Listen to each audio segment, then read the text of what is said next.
सहनाववतु सहनौ भुनक्तु सह वीर्यं करवावहै तेजस्विनावधीतमस्तु मा विद्विषावहै। ॐ शान्ति शान्ति शान्तिः। ॐ पूर्णमदः पूर्णमिदं पूर्णात् पूर्णमुदच्यते पूर्णस्य पूर्णमादाय पूर्णमेवावशिष्यते। ॐ शान्ति शान्ति शान्तिः। श्रुतिस्मृतिपुराणानाम् आलयं करुणालयं नमामि भगवत्पादं शङ्करं लोकशङ्करं शङ्करं शङ्कराचार्यं केशवं बादरायणं सूत्रभाष्यकृतौ वन्दे भगवन्तौ पुनः पुनः।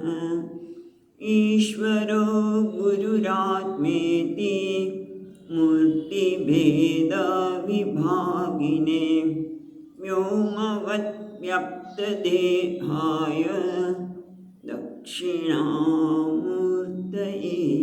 नमः। ॐ पार्थाय प्रतिबोधितां भगवता नारायणेन स्वयं व्यासेन ग्रथितां पुराणमुनिना मध्ये महाभारतम् अद्वैतामृतवर्षिणीं भगवतीम् अष्टादशाध्यायिनीम् अम्ब त्वामनुसन्दधामि भगवद्गीते भवद्वेषिणीम्। यं ब्रह्मा वरुणेन्द्ररुद्रमरुतः स्तुन्वन्ति दिव्यैस्तवैः वेदैः साङ्गपदक्रमोपनिषदैः गायन्ति यं सामगाः। ध्यानावस्थिततद्गतेन मनसा पश्यन्ति यं योगिनः यस्यान्तं न विदुःसुरासुरगणाः देवाय तस्मै नमः।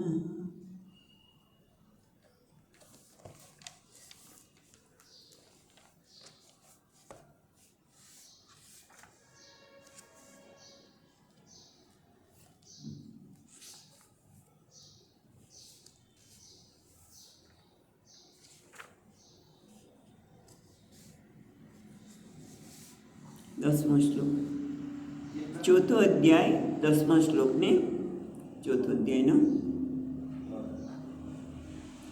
वीतरागभयक्रोधाः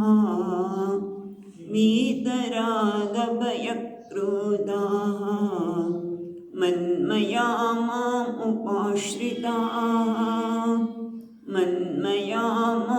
उपाश्रिताः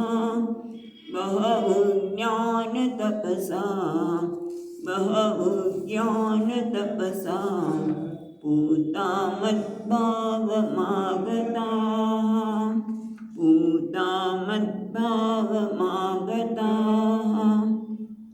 ये यथा मां प्रपद्यन्ते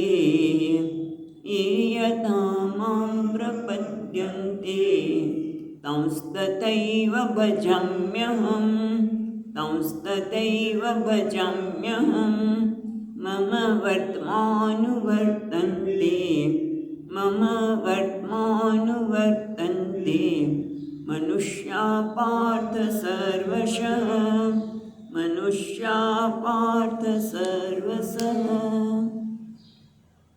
આપણે જોયું પ્રમાણે ભગવાને આ ચોથા અધ્યાયમાં આ જ્ઞાન પરંપરા એ અનાદિ છે. અત્યારે અર્જુન તને કંઈ કહી રહ્યો છું એ અત્યારના મહાભારતના યુદ્ધ વખતે તને આ જ્ઞાન આપું નથી, પણ આ તો વિવસ્વાનને આપેલું જ્ઞાન છે. અને ત્યારે અર્જુનને પ્રશ્ન થયો, એનું પણ ભગવાને નિરાકરણ કર્યું કે અર્જુન, તને તારા જન્મ યાદ નથી, કારણ કે તું જીવ છે, પણ મને યાદ છે.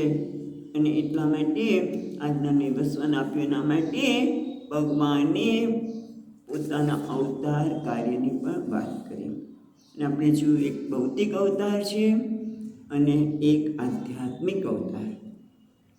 શેના માટે ભગવાન અવતાર લે છે?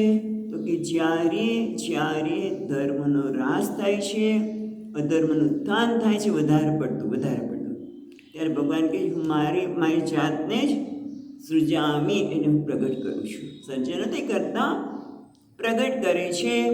અને એ પણ જોયું કે પરિત્રાણે સાધુનામ, સાધુ પુરુષનું રક્ષણ કરવા માટે.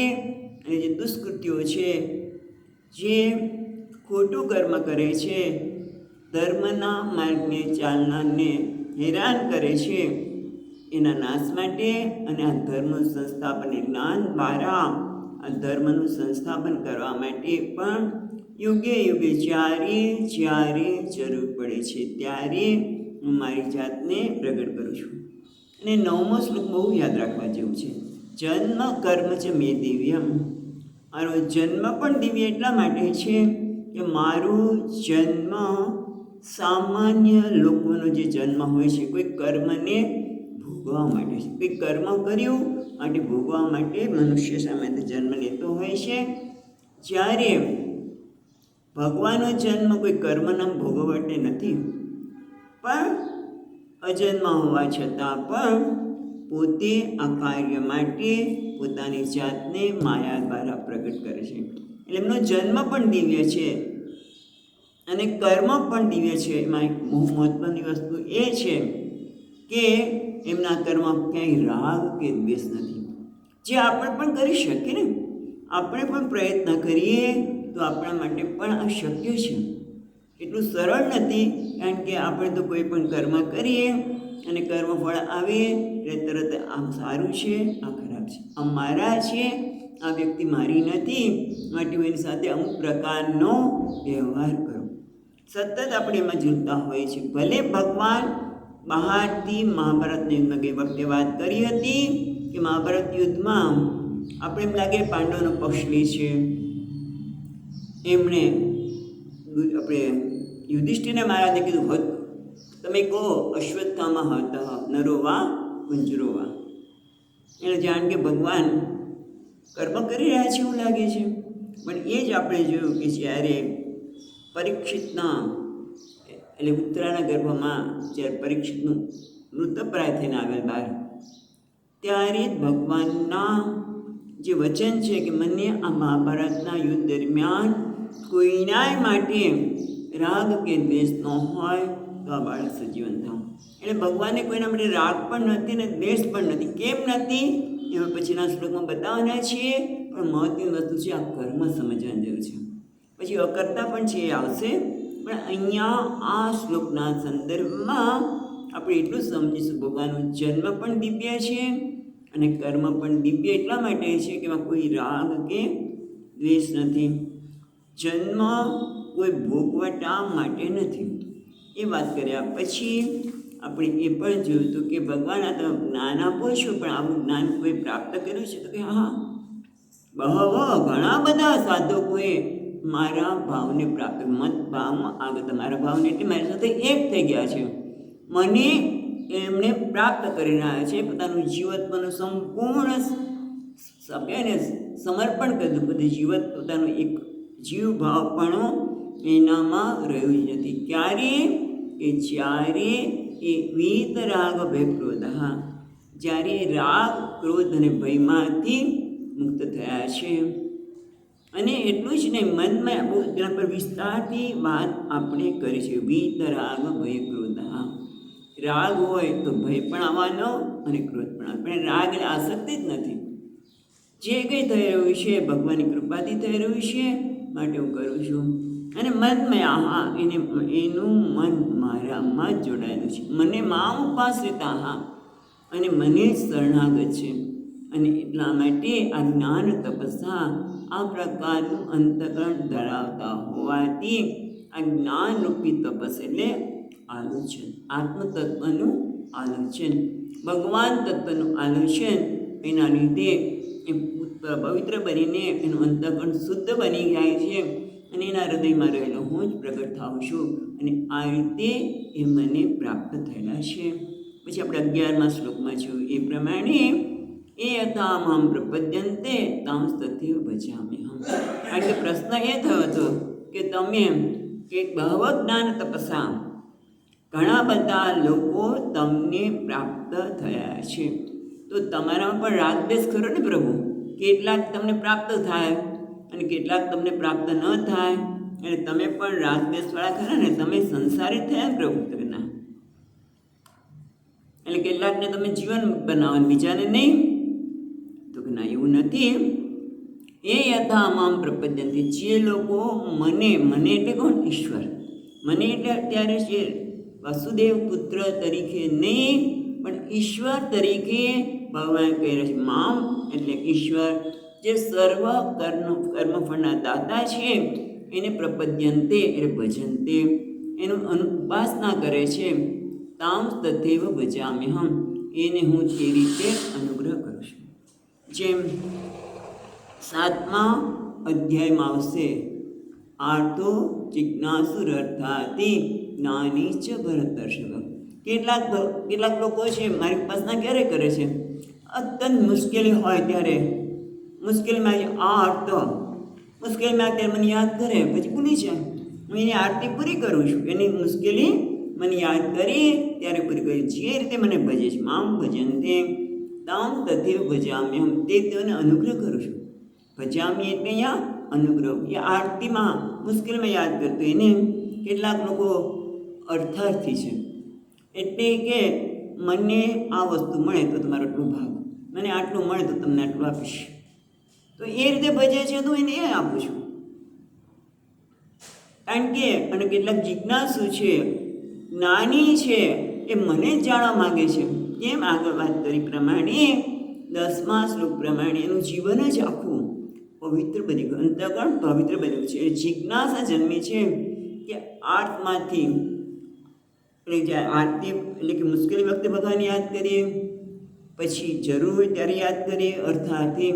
પણ એક દિવસ એવો આવવાનો કે એ ભગવાન જે મારા મુશ્કેલીમાં મને મદદ કરે છે, ખરેખર છે કોણ? જિજ્ઞાસુ.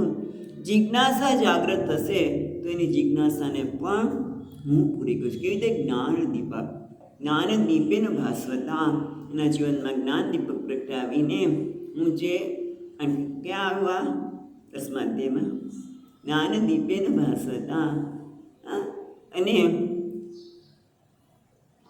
હું એને આત્મભાવસ્થમ જ્ઞાન દીપેન ભાસ્વતા, હું એના હૃદયમાં રહેલો હું જ જ્ઞાન દીપ પ્રગટાવીને એને જ્ઞાન આપું છું. પણ એને જે માગે હું આપું બરોબર છે.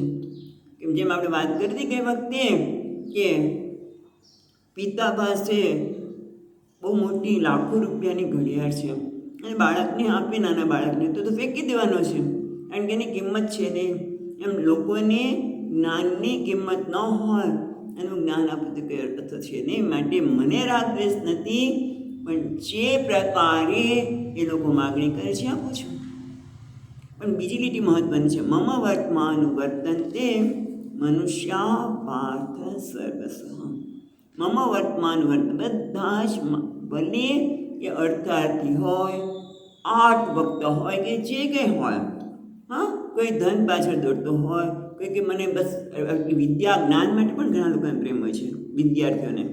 જેમ જુએ છે કે આમ ઘણી વખત આશ્ચર્ય થાય કે સામાન્ય કુટુંબમાં કોઈ ટ્યુશન ન હોય તો એ સોચ કેટલા પહેલો નંબર આવે છોકરી. આ આવ્યું કેમ? એને જ્ઞાન માટે પ્રેમ છે.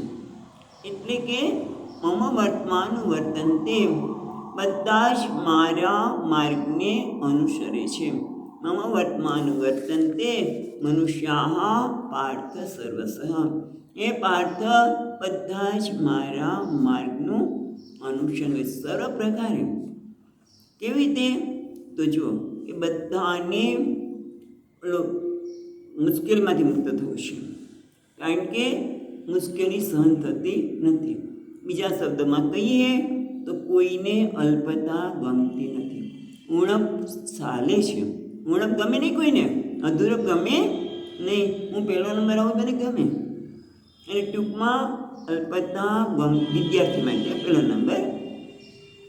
કોઈ પૂર્ણ ગમતી નથી, અધૂરપ ગમતી નથી, અલ્પતા ગમતી નથી. બધાને પૂર્ણતા જ ગમે છે, પણ પૂર્ણતાની કદાચ ખબર ન હોય, પણ અલ્પતા તો ગમતી નથી. અને એને દૂર કરવા માટે એ લોકો સતત પ્રયત્ન કરે છે. પણ આ પૂર્ણતા માટે એ લોકોને વિવેક નથી, માટે નાની નાની વસ્તુમાં એ પૂર્ણતાને શોધે છે.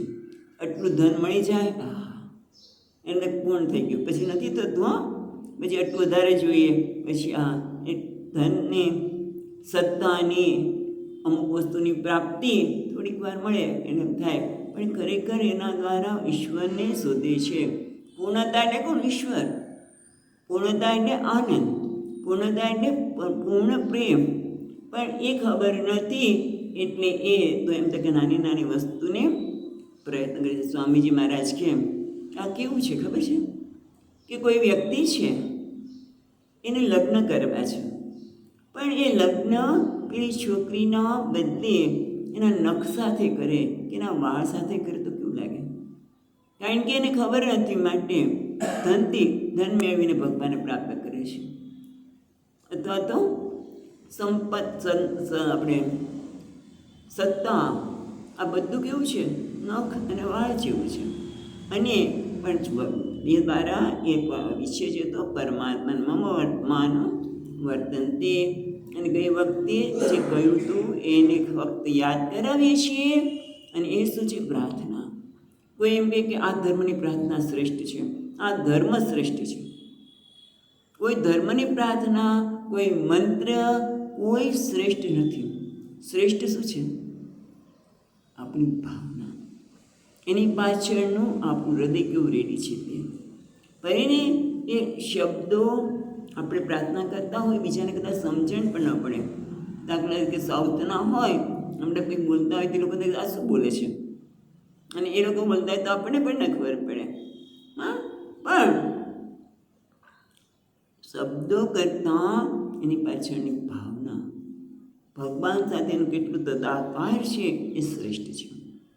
એ જ રીતે બીજી એક પણ વાત કરી દઈએ. મમ વર્તમાન વર્તન્તે મનુષ્યા પાર્થ સર્વસ. બધા જ પ્રકારે લોકો મને જ ઈચ્છે છે, મારા જ માર્ગને અનુસરે છે, એટલે ભગવાનને ઈચ્છે છે. બધા એને ખરેખર ખબર નથી, પણ બધાને અધ્યાત્મ જ ગમે છે. ખબર નથી, વિવેક નથી માટે. પણ ઘણી વખત લોકો ડરતા હોય છે. આ તમે ગીતામાં જાઓ છો, ઉપનિષદમાં જાઓ છો, એ બહુ અઘરું છે. બે તલવારની ધાર ઉપર ચાલવા મળે, એટલે ઘણા લોકો વિભાગ કરે, અધ્યાત્મ માર્ગ અને બીજો ભૌતિક માર્ગ. આધ્યાત્મિક માર્ગ છે, વિકટ છે, એ તો બહુ જ મુશ્કેલ છે. તલવારની ધાર ઉપર ચાલવા જેવું છે. તલવારની ધાર ઉપર ચાલીએ અને વાગી પડી જવાય, અથવા તો વૃક્ષ ઉપર ચડ્યા હોય બહુ ઊંચે અને પડ્યા તો હાડકાઈ હાથમાં ન આવે, તમારો કોઈ અંતિમ સંસ્કાર પણ ન કરી શકે એવું માનનારા લોકો છે. આ અઘરું છે, અઘરું નથી. આ માર્ગ તો એટલો સુંદર છે. સ્વામીજી મહારાજ કહે કે જેમ આપણે બદ્રીનાથ જતા હોય, બદ્રીનાથ ખીણમાં છે, પણ તમે જે ચાલીને જતા હોય ત્યારે આજુબાજુ પણ એ સૌંદર્ય હોય છે. તમે એક એક જગ્યાએ વળો અને તમને સૌંદર્યના, એ આનંદના એ દર્શન થતા જ હોય છે. એમાં આ અધ્યાત્મ માર્ગ છે. એમાં શું કહે છે આત્મા વિશે? કે તું આનંદ સ્વરૂપ છે, તું પૂર્ણ છે, તું સુખ સ્વરૂપ છે. તો એ આપણે એને જાણીએ ત્યારે તો આનંદની કે સુખની પ્રાપ્તિ થવાની છે. પણ એ માર્ગ ઉપર ચાલીએ અને એ પ્રકારે વિચાર કરીએ તો જેમ બદરી જતા હોય ત્યારે આજુબાજુના માર્ગ કેવો છે, સુંદર છે. એને આપણે સુંદરતાનો અનુભવ કરીએ છીએ, આનંદનો અનુભવ કરીએ છીએ. પણ અધ્યાત્મ માર્ગમાં આપણને એવું લાગે બહુ વિકટ છે. કારણ કે એનું કારણ બે છે. એક તો આપણે નિર્ણય કરી લીધો છે, કારણ કે આ અઘરું છે. આપણે સામાન્ય રીતે જે વિચાર કરવા ટેવાયેલા છીએ, આ શરીર એટલે હું, આ મન એટલે જ હું. અને શાસ્ત્ર કહે છે કે એ તો અનાત્મા છે, એ તું નથી. એટલે આપણે અઘરું લાગે કે આપણે જે વિચારધારા છે થોડી બદલાવી પડે છે, એટલે આપણે કંઈ અઘરું છે. અને આપણે ઘણી વખત વાત કરી છે કે શરૂઆતમાં બગડો અને છગડો અઘરો લાગ્યો, પણ એ મૂકી દે તો ક્યારે આવવાનું નથી. એમ આ જ્ઞાન અઘરું નથી. તો વિચાર કરો કે જેમ બદરી જઈએ ત્યારે આજુબાજુનો માર્ગ કેટલો સુંદર લાગે છે, એમ આ માર્ગ પર જતા હોય ત્યારે પીડાથી આમ કળસતા હોય અને યાદ આવે, અરે રે આ શરીર તો હું નથી, આ શરીરનો ધર્મ છે. પીડા તો થાય છે પણ એ શરીરના જ થાય છે, હું એ નથી. એ કેવી રાહત થઈ જાય છે, આનંદ થાય છે કે નહીં? એટલે કહેવાનું તાત્પર્ય એ છે કે મોટા ભાગના લોકો એવું માનતા હોય છે કે આધ્યાત્મ માર્ગ બહુ અઘરો છે. એ તો કોઈ પડ્યા ને તો પછી ક્યારે હાથમાં ન આવો, એવું નથી. પડવાની વાત જ ક્યાં આવે? હું તો મારું સ્વરૂપ છે આનંદ, ત્યાંથી ચૂત થવાની વાત જ નથી. હા, શાસ્ત્રમાં ગુરુમાં શ્રદ્ધા રાખીને ભલે થોડી વાર અઘરું લાગ્યું, પણ એ અઘરું કારણ કે આપણે અમુક પ્રકારના વિચાર કરવા ટેવાઈ ગયા છીએ માટે નહીં. જો એ વિચાર બદલવાની તૈયારી હોય, એટલે કે શ્રદ્ધા હોય, તો આ માર્ગ તો સ્વામીજી કહે છે સખણી રાજમાર્ગ. સખણી રાજમાર્ગ એકદમ સરળ રાજમાર્ગ છે, સામાન્ય નથી. પણ મોટે ભાગે લોકો, કારણ કે બુદ્ધિનો ટેવ પડી ગઈ, ભેદ બુદ્ધિ. બુદ્ધિ હંમેશા ભેદ કરે. આ અધ્યાત્મ છે, આ ભૌતિક માર્ગ છે, આ પવિત્ર છે, આ અપવિત્ર છે, સારું છે, ખરાબ છે. બુદ્ધિને સ્વભાવ જ પડી ગયો છે. અને એટલા માટે એ ભેદ કરીને પછી તુચ્છ વસ્તુના જે હંમેશા ટકવાનું નથી, એ આનંદ પાછળ દોડે. પણ એ આનંદ કોણ છે? ભગવાન જ છે. કારણ કે ભગવાન સિવાય કશું છે જ નહીં, ભગવાન જ છે. એટલા માટે ભગવાન છે મમ વર્તમાન વર્તનતે મનુષ્ય પાર્થ સર્વસઃ. બધા જ પ્રકારે, કોઈ ધન માટે, કોઈ સત્તા માટે, કોઈ રૂપો માટે. ઘણા લોકોને રૂપ બહુ ગમે. હસવા જેવી વાત હમણાં આપણી સાંભળી કે એક બેન મારા પરધારી હતા અને યમરાજ કે અરે રે તમને ક્યાં લેવા આવ્યો હું? તું તો તારી ઉંમર તો 100 વર્ષની છે. એની પાછળ જતા રહ્યા. એને બેન તરત જ ઊભા થઈને પથારીમાંથી સીધા પાર્લરમાં ગયા અને પાર્લરમાં જઈને એટલું સરસ કરાવ્યું. આમ 30 થી 40 વર્ષના લઈ ગયા, એકદમ ઉંમર નાની થઈ ગઈ. એ ત્યાં યમરાજાને લઈ ગયા. યમરાજાને પૂછે છે તમે તો હમણાં મને કીધું તમારી ઉંમર 100 વર્ષની છે. કે હા, પણ તું એટલી નાની લાગતી મને ખબર ન પડી. ને કહેવાનું તાત્પર્ય એ છે કે કોઈને રૂપ જોઈતું હોય, કોઈને સત્તા જોઈતી હોય, સર્વ પ્રકારે એ બધા કેવા છે? મનમાં વર્તમાનું વર્તન તે એ મને જ અનુસરી રહ્યા છે, માટે બધું જ ભગવાન છે.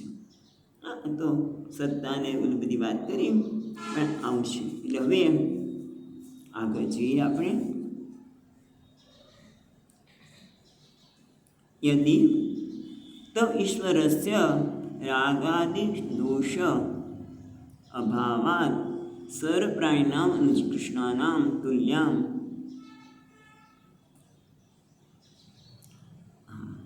તુલ્યામ સર્વ ફલ પ્રદાને સમર્થે ચ ત્વયી સતી વાસુદેવ સ્વરમિતિ જ્ઞાને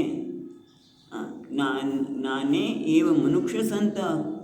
જો ભગવાન તમે કહો છો કે મને, હવે પછીના શ્લોકના સંદર્ભમાં શંકરાચાર્ય મહારાજ કહે છે યદિ તવ ઈશ્વરસ્ય, તમે કહો છો મને કોઈના માટે રાગ નથી ને દ્વેષ નથી, મારા માટે તો બધા સર્વ પ્રાણીનામ અનુજી કૃષ્ણામ તુલ્યામ, બધા પ્રાણી સારો હોય ખરાબ હોય રાક્ષસ હોય ગમે તે હોય બધા પર અનુગ્રહ કરું છું. જેમ કારણ કે ચોરી કરે છે એના પર અનુગ્રહ કરું છું, એના કેવી રીતે કરું છું, જેલમાં મોકલી પણ અનુગ્રહ જ કરું છું કે જેથી એમાંથી બહાર નીકળે. ખ્યાલ આવે છે? એટલે અહીંયા કહે છે બધા અનુગ્રહ તો બધા માટે તુલ્ય છે.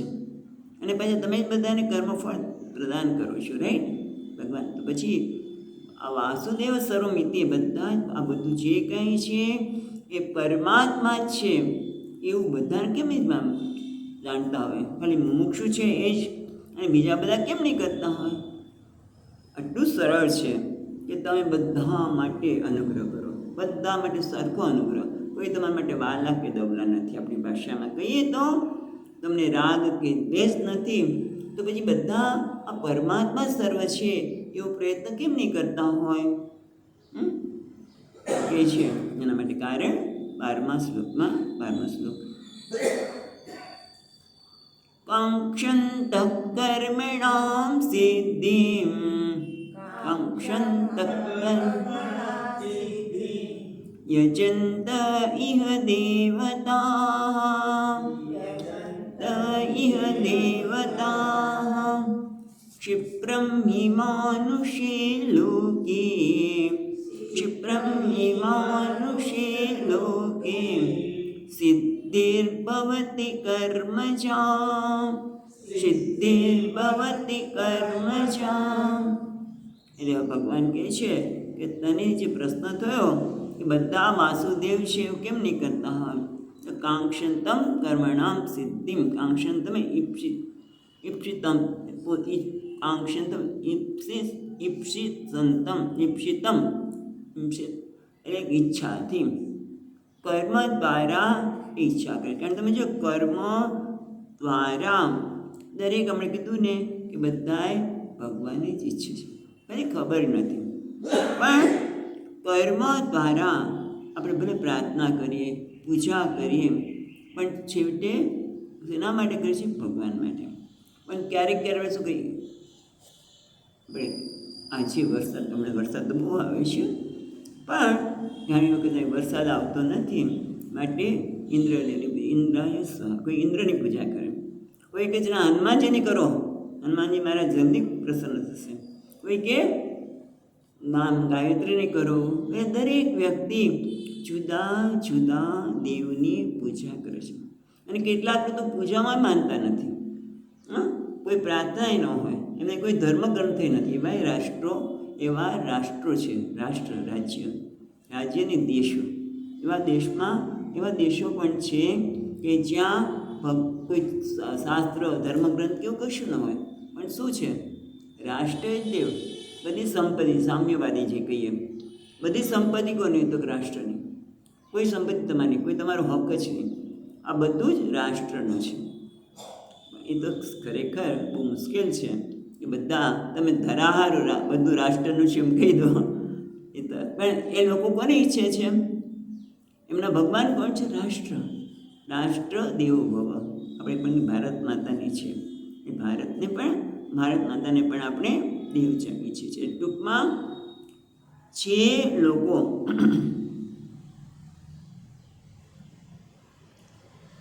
બધા લોકો મોક્ષ કેમ નથી? કારણ કે એ લોકોને કોઈ ખોટા આદર્શનો વિશ્વાસ છે. ભાઈ હનુમાનજી મહારાજ, ગણેશજી, જો ગણેશની તમે વિઘ્નહર્તા તરીકે પૂજા પણ કરી શકો. અને એ જ ગણેશજી કોણ છે? સચ્ચિદાનંદ હસી તમ બ્રહ્માસી. તો એ જ ગણેશ કોણ છે? બ્રહ્મ છે. ખ્યાલ આવે છે? પણ આપણે મોટા ભાગના લોકો તો પોતાના ખોટા સમજણથી ભાઈ મુશ્કેલી પડી તો ગણેશજીને યાદ કરો, હનુમાનજીને આમ કરો, પેલું આ કરો. એટલે કહેવાય છે નાના, એટલે કહે છે કાંક્ષંતમ કર્મણામ સિદ્ધિ. અહીંયા કહે છે દેવતા ઇન્દ્ર, અગ્નિ વગેરે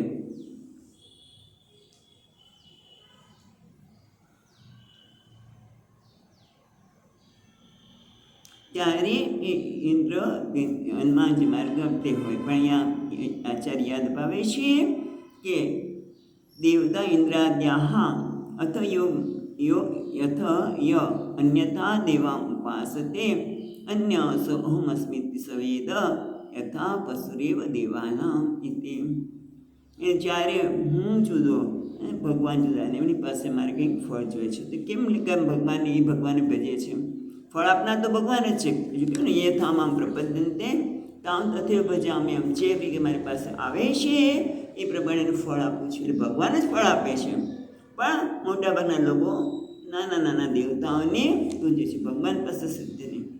જેમ આપણે ઘણી વખત વાત કરીએ કે આપણે કંઈ જોઈતું હોય તો તમે સીધા અધિકારી પાસે પહોંચી જાઓ, તો જે અધિકારીનું કામ છે એની પાસે સીધા પહોંચી જાઓ, તો ઓલાની પાસે જઈને પેલાની પાસે જઈને.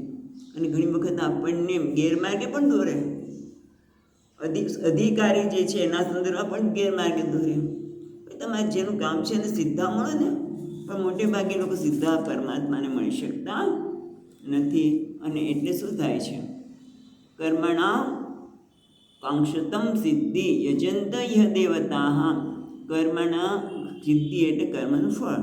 કર્મણામ સિદ્ધિ કાંક્ષંત, કર્મની સિદ્ધિની ઈચ્છા રાખીને યજંત યહ દેવતા, અહીંયા એ જુદા જુદા દેવતાની પૂજા કરે છે, એની પ્રાર્થના કરે છે, એની આરાધના કરે છે. જેમ કે રાષ્ટ્રદેવ, રાષ્ટ્રને જ દેવ માને, કોઈ બીજા ભગવાનને માને નહીં. એવા ઘણા લોકો છે. અમે કંઈ ભગવાનને માનતા નથી, પણ અમે મૂલ્યોને માનીએ છીએ. એવા મેં જોયા છે આપણા. એટલે એને મૂલ્યોને ભગવાન માને છે. જેને માને એ યજંત યહ દેવતા, જુદા જુદા દેવતાની પૂજા કરે છે. ત્યારે ક્ષિપ્રમ હિ માનુષે લોકે સિદ્ધિર્ભવતી કર્મજામ. મહત્વની વસ્તુ છે કે જુદા જુદા દેવને ભજવાની પાછળનું કારણ શું છે? તો કે ક્ષિપ્રમ એ ઝડપથી, હિ કારણ કે હિ ક્ષિપ્રમ હિ માનુષ્ય લોકે, આ મનુષ્ય લોકમાં, આ જગતમાં કર્મજા સિદ્ધિર્ભવતી ક્ષિપ્રમ. કર્મજા કર્મ વડે મળતી જે સિદ્ધિ છે એ જલ્દી ફળે છે. કારણ કે ધીરજ હોવી જોઈએ ને. ધીરજ વગર તો ધીરજ તો હોય નહીં, તરત આ કરું ને તરત ઇન્સ્ટન્ટ. હવે તો આપણે લોકો ઇન્સ્ટન્ટના જમાનામાં છીએ. આમ કર્યું તરત થઈ ગયું. આ કેટલું બધું આમ ઇન્સ્ટન્ટ દાળ, ઇન્સ્ટન્ટ બસ તમે પાણીમાં નાખો ને તમારું થઈ ગયું. એમાં રસ છે. અત્યારે એ પ્રકારે જ જીવન તૈયાર થઈ ગયા છે. એમ ભગવાન સાથે પણ એ જ છે કે આ ભગવાનની પૂજા કરીને તરત જવાબ મળ્યો. એમ તમે જો આસુરી દેવીને પણ ભજે લોકો, તરત ફળ આપશે. પણ એ કર્મનું ફળ તારે ભોગવવું પડશે એ ખબર હોતી નથી. ભલે એમ કેમ અને આસુરી દેવી મેલડીમાં નથી કહેતા, એ તો બધું કહે છે મેલું લે, તમારી અંદરનું મેલું, એટલે જે રાગ દ્વેષ છે એ લેનારી છે. એવું પણ એનો અર્થ આપણે બધા ભગવાનને એ બધી ખબર નથી હોતી મને તો. પણ મેલડી માંગે એટલે કે મેલડી માંગે ખરાબ નથી, એ તમારું મેલું જે રાગ દ્વેષ છે એને લઈ લે છે.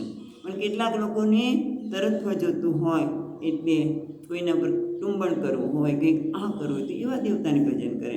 કોઈ ઇન્દ્રની પૂજા કરે, કોઈ આની પૂજા કરે. કારણ કે એ જુદા જુદા જે દેવતાઓ છે એના દ્વારા એમને જલ્દી ફળ પ્રાપ્ત થાય છે. એટલે કહેવાય ને કે વધુ સમય એમને પ્રાપ્ત કરવાનું ફાવતું નથી. અને તમે જો લોકોને એવું જ આવડે એ જ દેખાય. ઘણા એવું બધું તમે જોજો, એ થોડુંક સંગીત આવડે, થોડુંક ગીટાર આવડે, એમ તો કહેવાય સમાજ ભણવાની જરૂરત જ નથી. હું તો બસ આમ સંગીતકાર બની જઈશ ને. જો ઓલા સંગીતકાર બન્યા છે ને કેટલો પૈસો છે, ભણવાની શું જરૂર છે? એ એવું શોધી આવે. સમજો આજે કોઈને બહુ પ્રયત્ન કરવો ગમતો નથી. આપણે કહીએ ને એમને કર્મફળમાં જ રસ છે, અને કેવી રીતે મળે એવું શોધી આવે. હું સંગીતનું કરીશ ને એટલે બધા જો આને સંગીતનું કરે છે કેટલા બધા પૈસા મળશે, એટલે હું આગળ ભણીશ ને સંગીતનું જ કરીશ. અથવા તો જો આપણા કાકા નથી એટલે દૂરના, એ કેટલા પૈસાદાર છે, ક્યાં ભણ્યા છે? પણ એ નથી ભણ્યા અને પૈસો આવ્યો છે એનું કારણ કોઈક એના કર્મ હતા.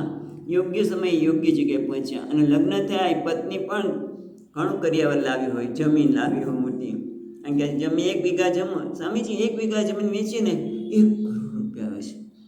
એટલે એને જમીન લાવી હશે પેલી એની પત્ની, એટલે પૈસાદાર થઈ ગયા. તું પૈસાદાર થઈ જાય, કારણ કે માણસને ભણવું જ નથી. અને તમે જો એક વખત તમે ભણો નહીં અને પછી ક્યારે ભણી શકાય નહીં, તો અમેરિકાવાળા જ ભણી શકે. 50 જો કે ધીમે ધીમે અહીંયા પણ જોવા મળે છે કે 50 વર્ષમાં દીકરી સાથે પરીક્ષા આપતી હોય. પણ મોટે ભાગે એક વખત ગયા છે એને પછી આપણે કરીશું કે ટૂંકમાં ક્ષિપ્રમ કેમ જલ્દી પૈસાદાર થઈ જાય, કેમ હું જલ્દી મેળવી લઉં, એમાં જ લોકોને રસવાથી કહેવાય ને ખોટા ખોટા ખ્યાલો ધરાવતા હોય છે, માટે એ પ્રકારે કરતા હોય છે. તો ભગવાન એ તો સમજાણું કે બધા જીવતા દેવતાઓને તમે જે તે દેવતા દ્વારા તમે જ કર્મ ફળ આપો છો, પણ તો હજી મને થોડું પક્ષપાત તમારામાં દેખાય છે. કેમ? કારણ કે તો પછી તમે જ કર્મનું ફળ આપો છો, તો કોકને આવું કેમ આપો છો? એટલે કોઈને પૈસાદાર બનાવો છો, કોઈને બધાને પૈસાદાર બનવું છે, તો બધાને કેમ પૈસાદાર બનાવતા નથી? હા, એવું થાય ને, બધા કર્મણા સિદ્ધિ કાંક્ષંતમ કર્મણામ, બધા કર્મની દ્વારા સિદ્ધિ પ્રાપ્ત કરવા માટે છે. એટલે સામાન્ય આપણે કહીએ કે ધન પ્રાપ્ત કરવા માગે છે, રાઈટ? તો તમે બધાને ધનવાન કેમ નહીં બનાવતા? ઘણી વખત એવું બને કે એક જ હોસ્પિટલમાં 2 બાળકોનો જન્મ થાય એક જ સમયે. એક બાળકને જોવા માટે તો જે બાળકનો જન્મ થયો અને બધા લોકો આ મીંડા, કોઈ ચાંદીના વાસણને, કોઈ ચાંદીને સોનું, અને બીજા બાળકને કોઈ બોલાવતું નથી, કપડાં નથી કદાચ. એવું કેમ કરો છો? તમે પક્ષપાતી તો ખરા ને?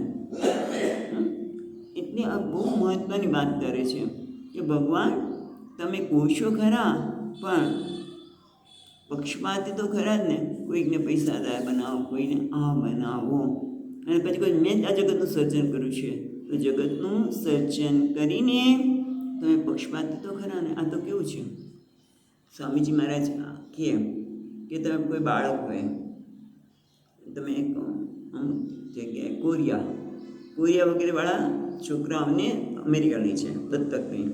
ખૂબ પૈસો હોય, છોકરાને ખૂબ પૈસાની એટલી બધી સહાયકી મળે, પણ તમે છતાં તમે જોજો કે એ લઘુતા ગ્રંથિ જ અનુભવે, કારણ કે એના જેવા રંગવાળો બાળક ત્યાં જોવા મળે નહીં.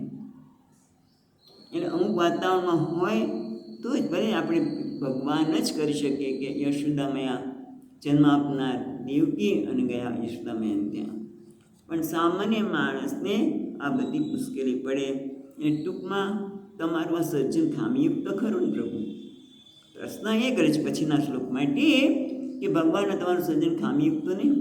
જેમ સ્વામીજી મહારાજ વાત કરે કે કોઈ મોટર બનાવી હોય અને પાછી ખેંચવી પડે, મારુતિવાળા કદાચ, કે અંદર ગિયર જ ન હોય તો ખામીયુક્ત કહ્યું ને. એમ તમે અમુકને બધું જ આપો, ચાંદીને આ તે વાસણ આપો, અને અમુકને તમે કશું આપો જ નહીં.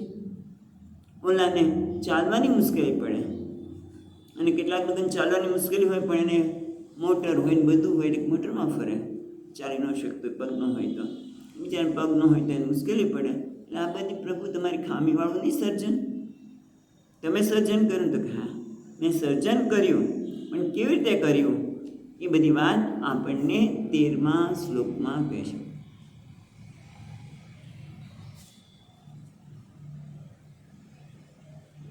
13મો શ્લોક, અને જે બહુ સરળ જાણીતો છે, અને આના સંદર્ભમાં જ અનેક ગેરસમજ ઊભી થયેલી છે. તો આપણે જોઈએ 13મો શ્લોક. ચાતુર્વર્ણ્યમ મયા સૃષ્ટમ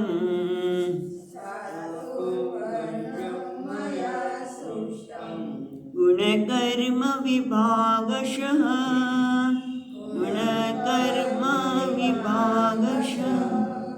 તસ્ય કર્તારમપિ માં વિદ્યકર્તારમવ્યયમ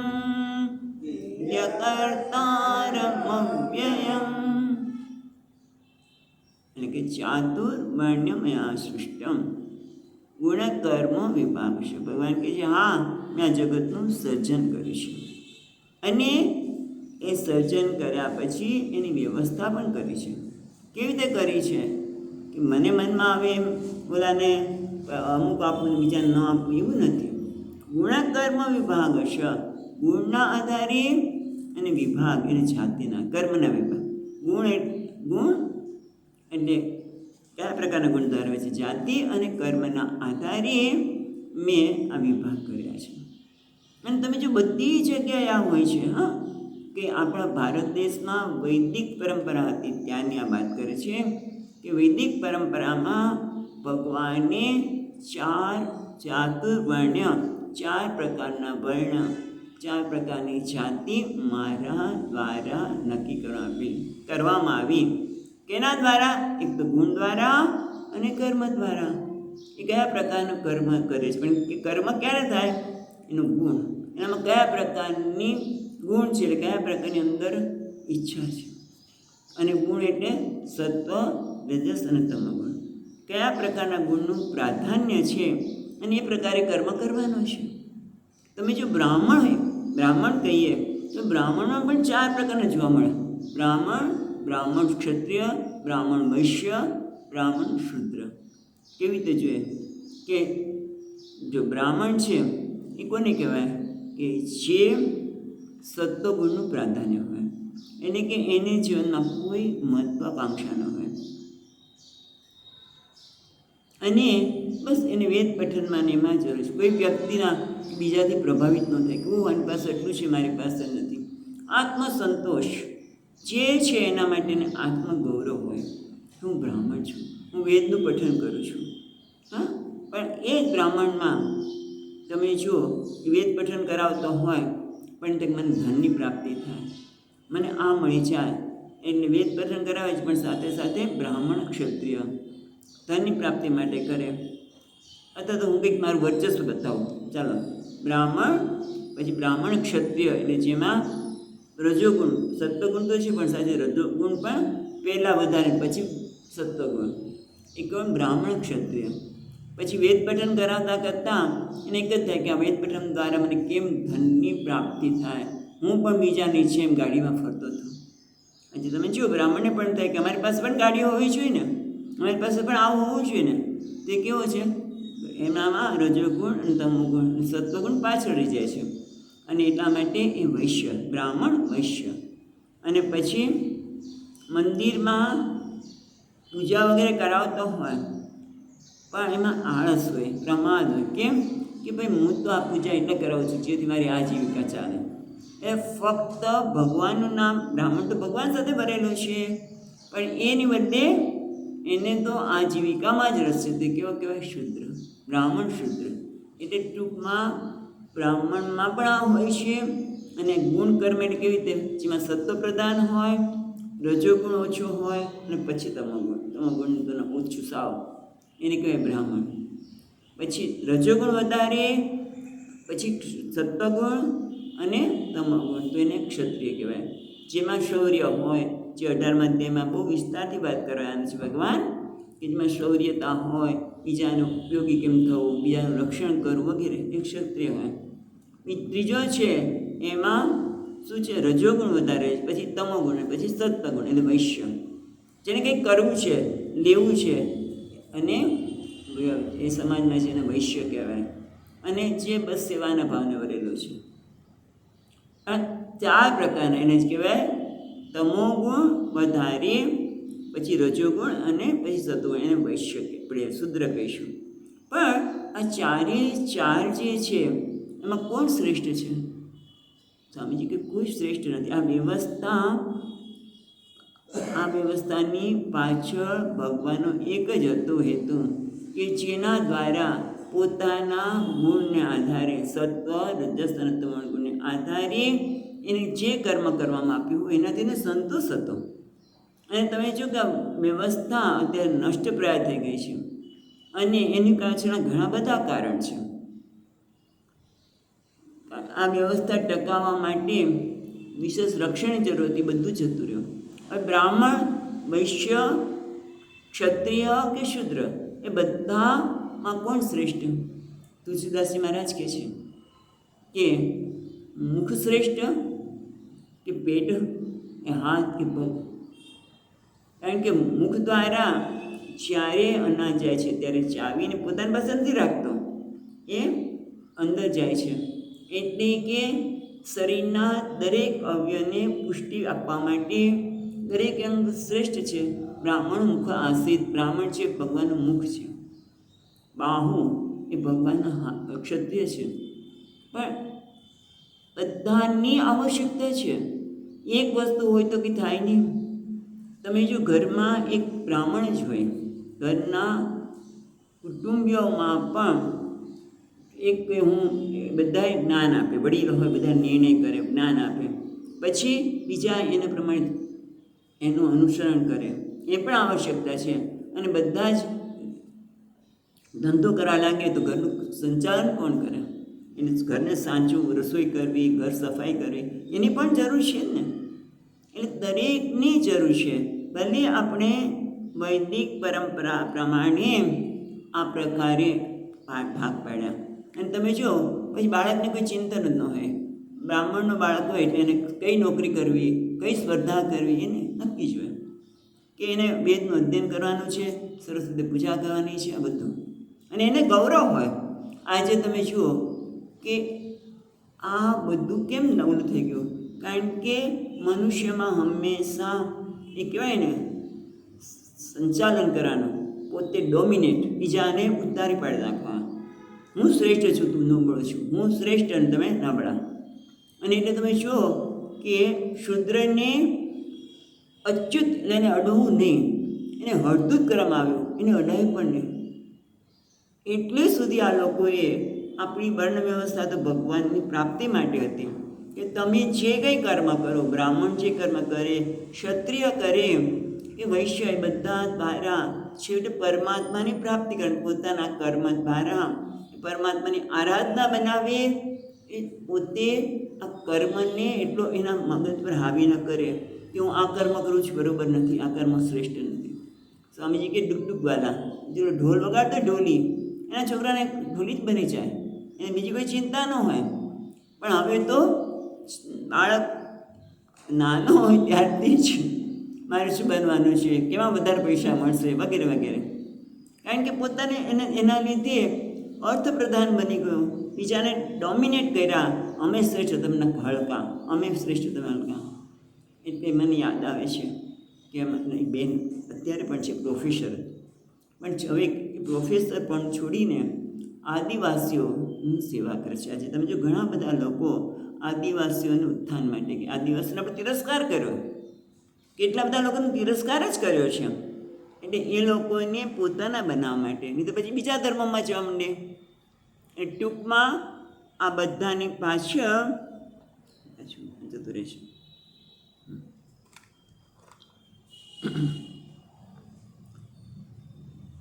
એક જ હેતુ હતો ભગવાન કે ચાતુર્વર્ણે મયા સૃષ્ટમ ગુણકર્મ વિભાગ, ગુણ અને કર્મને આધારે, સત્વ રજસ અને તમોગુણના આધારે મેં આ સર્જન કર્યું છે. અને એની પાછળનો હેતુ એક જ હતો, કર્મ વિભાગ. ગુણના આધારે કર્મનો વિભાગ કર્યો, બ્રાહ્મણ, ક્ષત્રિય, વૈશ્ય અને શૂદ્ર. પણ કીધું ને ધીમે ધીમે અડાય નહીં. હરિજનોને મને ખબર છે બહુ અત્યારે હવે નીકળી ગયો, નહીં તો પહેલાં એમના માટે વાસણ જુદા હોય, એમને અડાય નહીં, આમ ન કરાય. એટલે એટલું બધું હળદૂત કર્યું. પણ ખરેખર આ બધાની પાછળ કર્તવ્યનું પાલન કરો. તમે જ્યાં હોય, બ્રાહ્મણ, ક્ષત્રિય, વૈશ્ય હોય, તમે કર્તવ્ય તમારા ભાગે જે કર્તવ્ય આપી છે એનું પાલન કરો, કર્મયુગની ભાવનાથી કરો. કોઈ વ્યક્તિ શ્રેષ્ઠ પણ નથી, ઉતરતો પણ નથી. આવી સુંદર ભાવનાથી ભગવાનને આ વસ્તુ કરી હતી. અને તમે જુઓ આ વિભાગ બધે છે. ભલે અહીંયા બ્રાહ્મણ ક્ષત્રિય ભારતમાં હોય, પણ તમે ગમે ત્યાં જાઓ ત્યાં આ વસ્તુ રહેવાની, આ પ્રકારના વિભાગ રહે છે. કોઈ તમે જો આપણે સંપત્તિના આધારે ખૂબ ધનવાન, પછી ઉચ્ચ કક્ષાના ધનવાન, પછી ઉચ્ચ મધ્યમ અને ઉત્તર તો મધ્યમ, એમ ધનના આધારે કે તમે કોઈ ઓફિસમાં જાઓ ત્યાં પણ મેનેજમેન્ટમાં શું છે, ઓફિસર સૌથી મોટા હેડ, પછી એનાથી નીચે, પછી એનાથી નીચે, પણ કોણ શ્રેષ્ઠ છે? બધાની જરૂર છે. જો પટ્ટાવાળો ન હોય તો કે બીજું કામ કોઈ કરી શકે નહીં. એટલે દરેકની જરૂર છે, પણ આપણે એ સમજી શક્યા નહીં. અને ભગવાન કહે છે એ કર્મનો વિભાગ એટલે કર્યો કે જે પ્રકારના ગુણ હોય એ પ્રકારે એ કર્મ કરી શકે. હવે તમે જ વાત કરો, આજકાલ બધાને આવું બધું થાય કે છોકરાઓ 10મા અને 12મામાં આવે, કઈ લાઈન લેવાની? જેમાં જલ્દી પૈસા મળે એ. પણ એને ડૉક્ટર થવું છે અને તમે એને કોમર્સમાં મોકલી દો તોય ના કામ. અને કોમર્સ આવડતું હોય અને તમે ડૉક્ટર બનાવો તોય ના કામ. કારણ કે જેમ લીંબુના બીજમાંથી લીંબુ જ નીકળે, લીંબુ જ ઉગે, અને કેરીમાંથી કેરી જ આંબુ જ થાય. એમ દરેકના ગુણ પ્રમાણે તમે કર્મ કરો. એટલે સ્વામીજી કહે કે આમ તમે જુઓ કે ગુણ પ્રમાણે એને તમે કામ આપો તો એનું ઉત્થાન થાય. સ્વામીજીની એક ચોપડીમાંથી મને યાદ આવે છે, પર્સનલ મેનેજમેન્ટ. એમાં સ્વામીજી બતાવે છે કે કોઈને પ્રેરણા આપ્યું હોય, મોટિવેશન, હા, તો લોકોનું સંચાલન કરવું હોય ને કોને? હેડે. તો એ શું કરશે ખબર છે? એ બધાને સાથે રાખીને એની નીચેની વ્યક્તિને પણ એવું ન થવું જોઈએ કે આ મારા સાહેબ છે એટલે મને એ જજ કરશે. આ બહુ મોટી વસ્તુ છે. લોકોને એવું થાય કે હું આમ કરીશ તો મને સ્વામીજી કેમ કહેશે, સ્વામીજી મારા માટે આવું વિચારશે. પણ જ્યારે નજીક આવે ને ખબર પડે કે સ્વામીજી કોઈના માટે કોઈ જજમેન્ટ કરતા જ નથી, તો કેવો સંબંધ થાય? એક પોતાપણાનો થાય ને. અને એને એમ થાય કે આ મારું છે, મારે કરવાનું છે.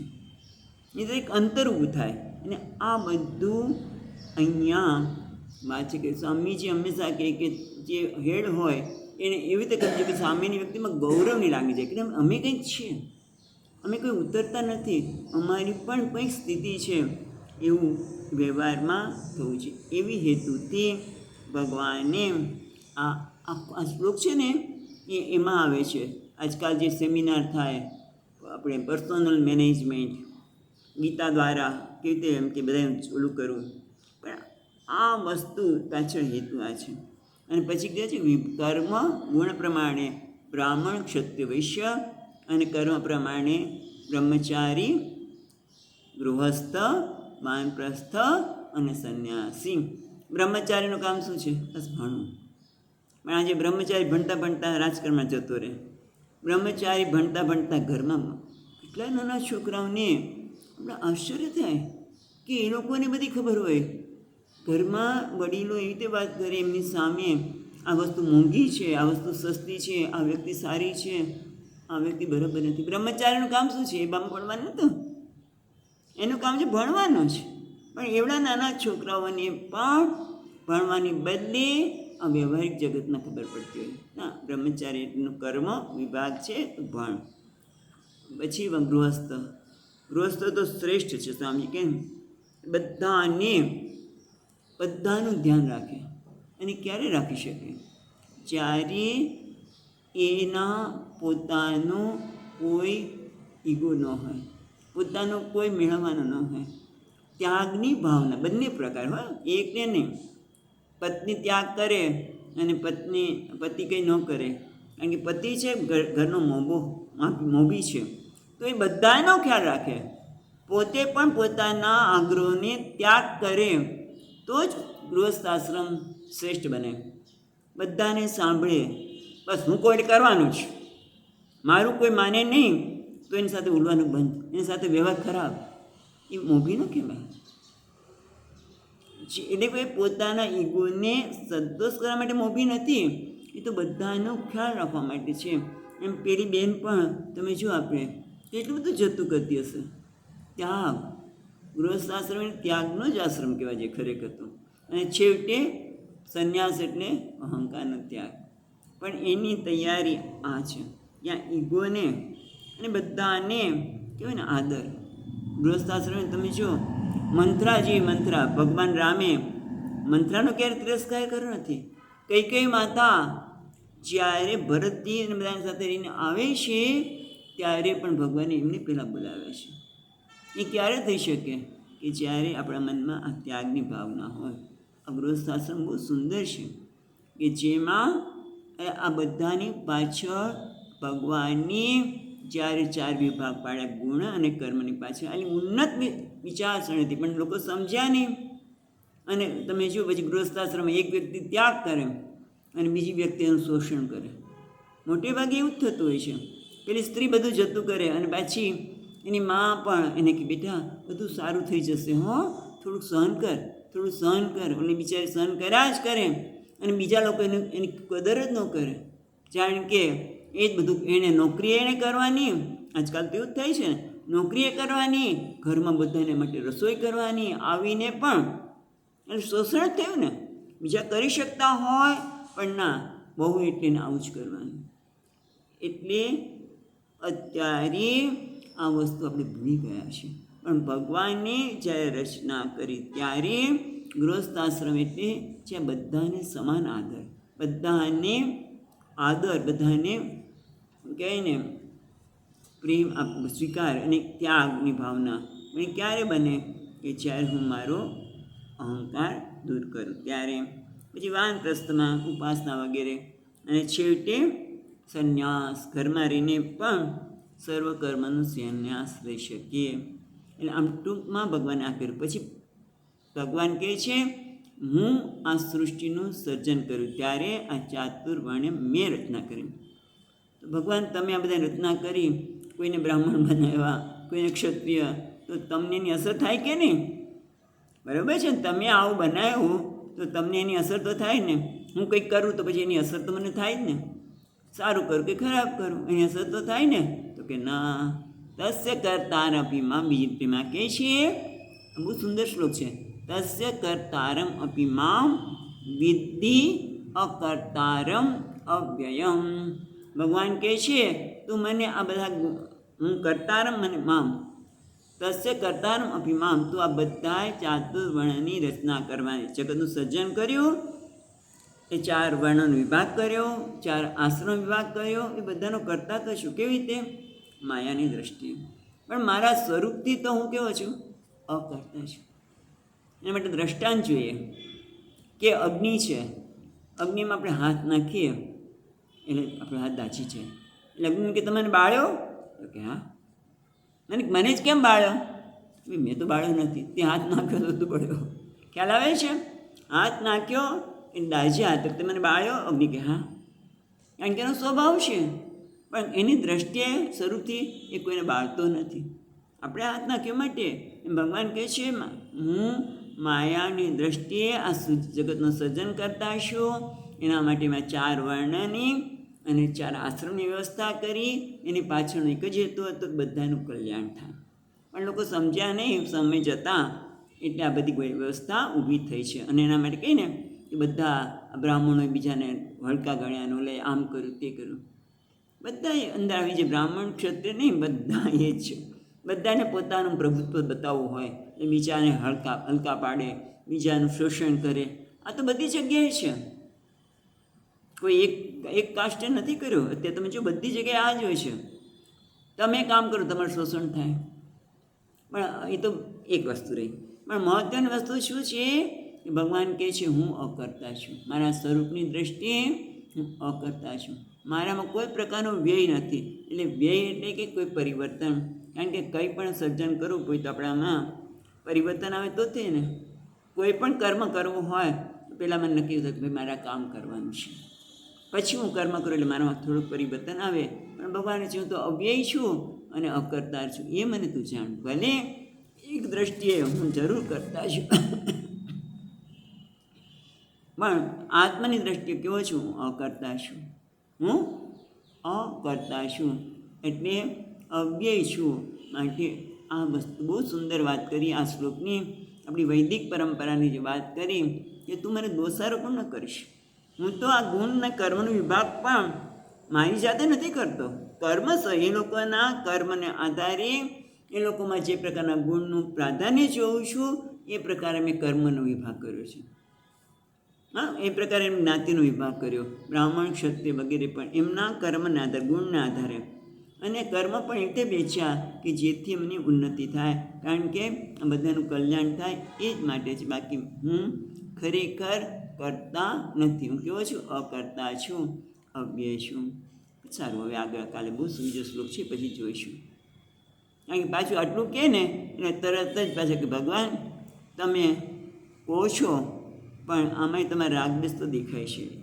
સતત એટલે ટૂંકમાં આ બધા શ્લોક દ્વારા આપણને ભગવાનનું સ્વરૂપની વાત કરે છે. ભગવાન કેવા છે એટલે આપણે ભગવાનને જાણીએ અને એ રીતે ભગવાનને ભજીએ.